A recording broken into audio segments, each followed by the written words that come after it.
Well, buckle up, Buttercup, because if you were planning to spend your late nights watching Jimmy Kimmel roast politicians and accidentally insult celebrities in his signature smirky way, bad news.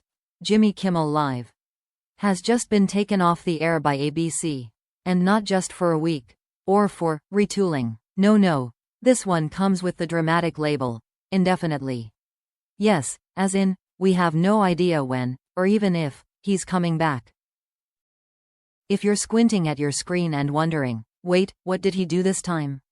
Well, grab some snacks. The tea is hot. Let's break this down in classic Kimmel fashion.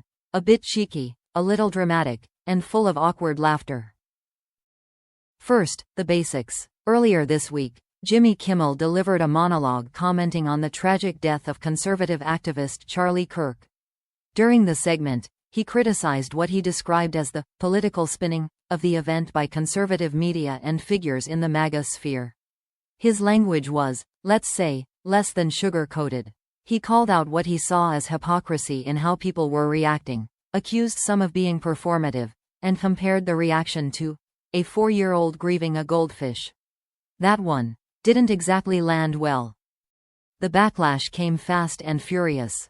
Major local broadcasting groups, like Nexstar and Sinclair, companies that own tons of local ABC stations across the U.S., announced that they would stop airing Jimmy Kimmel Live immediately unless something changed. These are the folks who actually make sure shows get from the studio to your living room, so when they throw a tantrum, networks tend to listen. Then came the big boss, the FCC. Yep, the same folks who slap fines on people for accidental swear words during the Super Bowl got involved. FCC Chair Brendan Carr released a statement describing Kimmel's comments as offensive and insensitive, and hinted, ever so gently, like a mobster in a tailored suit, that broadcasters failing to uphold community standards could face consequences. Like license reviews, which, in network speak, is the equivalent of threatening to take away your driver's license if you make one wrong turn. Under that kind of pressure, ABC decided to yank the show. Just like that. No official apology from Kimmel yet. No on-air explanation. Just an abrupt, theatrical exit.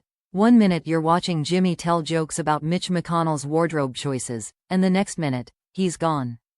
Poof. Like a magician's assistant but with less glitter.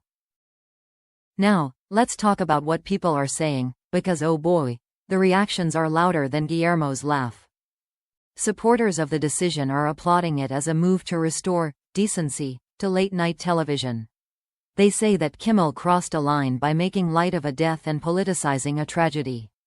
They argue that when you're broadcasting to millions, especially in a time of national mourning, there's a certain responsibility not to pour gasoline on an already very emotional fire. Fair point. Late night is comedy, but it's still broadcast on public airwaves. There are rules. Boring rules, sure, but rules. On the other hand, critics are already breaking out the C word, censorship. They say that pulling Kimmel's show is a dangerous step toward silencing dissenting voices.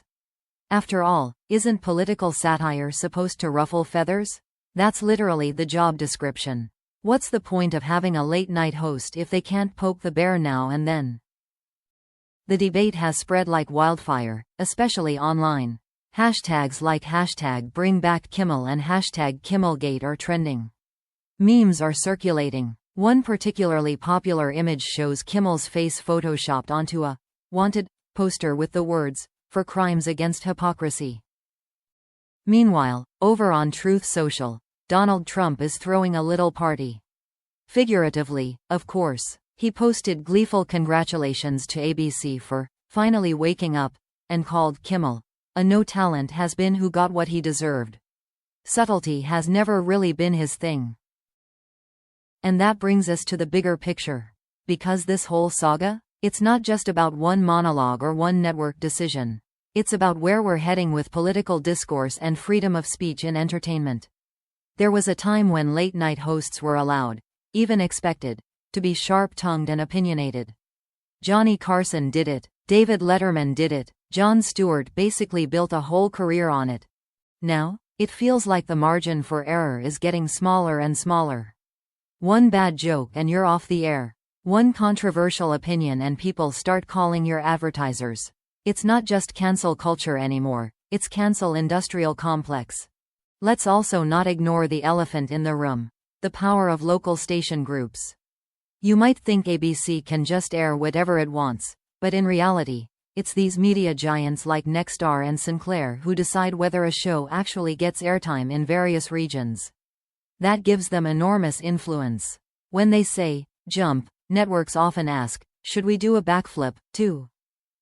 Then there's the FCC angle. Yes, they're supposed to protect the public interest. But what exactly is in the public interest when it comes to political comedy? That's the million-dollar question. The line between edgy and inappropriate is blurrier than ever.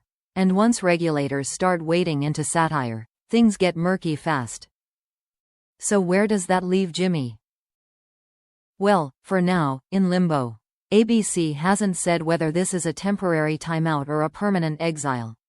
Kimmel himself hasn't issued a statement, which is a little unlike him. But maybe he's waiting for legal advice. Or maybe he's enjoying a margarita on a beach somewhere, muttering, well, that escalated quickly. There are a few ways this could play out. Scenario 1. Kimmel apologizes, or clarifies. ABC negotiates with the station owners, and he comes back with slightly less bite and a few FCC-friendly jokes about ducks. Scenario 2. The controversy continues to rage, pressure mounts, and ABC decides to cut ties entirely. Maybe they replace him with another host, or maybe late night on ABC just disappears for a while. We're still not over losing Colbert next year, so don't do this to us. Scenario 3. A different network or streaming platform swoops in and picks up Kimmel. Hey, stranger things have happened. Remember when Conan O'Brien moved to TBS and somehow got funnier? Of course, there's a fourth option. Nothing happens, and we all just keep arguing about it on the internet until the next scandal shows up and steals the spotlight. In the meantime, we're left with reruns, YouTube clips, and that feeling of déjà vu, like we've been here before. A comedian says something provocative. People get angry, networks panic, and somewhere in the middle, the original point of the joke gets completely lost in the noise. Whether you loved or loathed Jimmy Kimmel Live, there's no denying this situation has stirred up some big questions about the role of comedy, criticism, and corporate control in the media. We've come a long way from silly skits and celebrity interviews. Late night now lives at the intersection of entertainment and politics, and apparently, that intersection is currently under construction. So for now, pour one out for Jimmy's desk, or his parking spot, or Guillermo's tequila stash. However this shakes out, it's safe to say this isn't the last we'll hear of Jimmy Kimmel. After all, if there's one thing late-night hosts know how to do, it's make a comeback. Preferably with confetti.